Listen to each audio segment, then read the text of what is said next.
guys! Welcome to our channel. Enjoy watching! Mag-umpisa na tayo ng ano nito. Then after 3 to 5 days, update ko kayo mag-hatch nito. Several days later. Hi guys! Update muna tayo sa ating Papilio politis na mga itlog na kinuha natin noong nakarang araw. Tingnan natin kung nag-hatch na sila simula nung nilagay natin sila sa isang container. Ngayon bubuksan ko na dahan-dahan at saka para makita natin yung loob. Ayun, meron na. Ayan, tinitingnan ko yung lid niya para ma-check natin kung meron na gumapang. Yan, meron na guys. Merong isa. Meron pang isa dito sa may bandang taas. Yun, hindi lang masyado klaro yung ano natin, video. Pero makikita na siya. Ayan, maliit pa. Talaga nag-hatch to. Kanina nag-hatch sila. Ayan, yung iba meron na rin dito sa may, yan, merong mga caterpillar na nag-hatch na. Ang una nilang kinakain yung kanilang shell.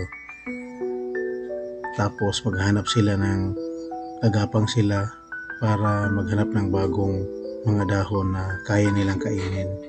Kaya sa paglabas nila, yung inuuna nilang kinakain yung shell.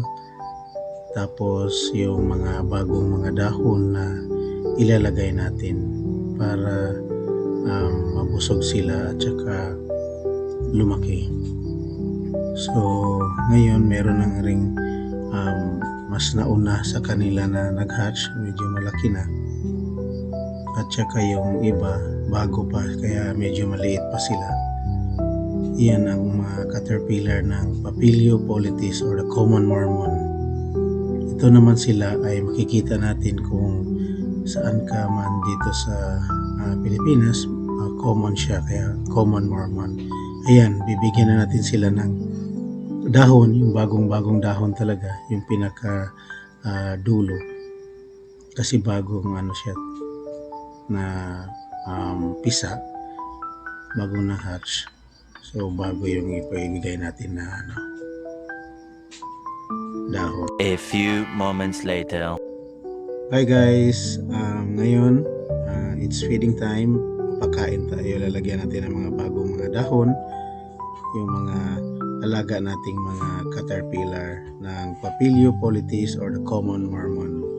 So ngayon isa-isahin ko siyang ilagay isa-isa kasi maliit lang itong container na to para hindi naman sila madaganan or matabunan. So dahan-dahan lang sa paglalagay. Ayan, meron akong kukunin dito kasi para makababa siya doon sa ibaba. Yan, isa-isahin natin itong mga dahon para naman makakain, makagapang sila. At saka ayan, meron ding dito sa gilid na mga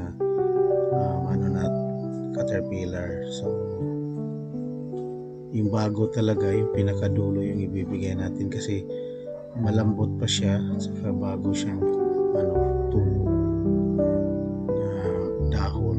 So soft pa, malambot.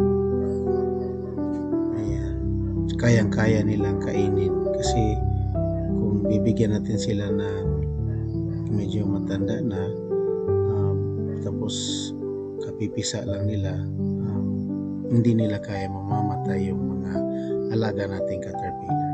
So sayang naman yung effort na inantay natin na mapisa, tapos talagang gagawa natin ng paraan na maghanap ng mga bagong dahon. Kaya nagtatanim kami ng mga kalamansi o iba-ibang yung pomelo para mayroon naman silang makain. So salamat guys.